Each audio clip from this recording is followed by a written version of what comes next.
عمري 12 سنة، وأنا ما كنت أحب الألعاب كتير. بس مرة ماما جابت لي لعبة قديمة من محل الأنتيكات، قالت لي جبتلك هدية. شفتها وتذكرتك. كانت لعبة قماشية، عيونها زجاجية وابتسامتها مرسومة بخيط أحمر. شي فيها كان غلط، ما حبيتها ولا ارتحت لها. بس ما قدرت إلها لماما. أول ليلة حطيتها على الرف، بس حسها كأنه عم بتراقبني. حاولت أتجاهل إحساسي، بس بنص الليل سمعت صوت تك تك تك، كأنه في شي عم بيتحرك. فتحت عيوني، شفت اللعبة قاعدة بالأرض. خفت، بس أقنعت حالي إنه أنا راميتها بالغلط قبل ما أنام. رجعتها على الرف وغطيت راسي بالحرام.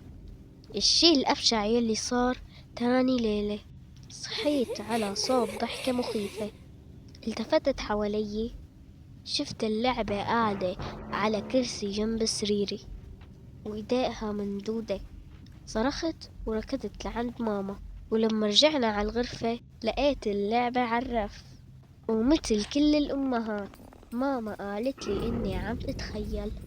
بس اللي صار الليلة يلي بعدها خلاني أتأكد إنه ما له خيالي.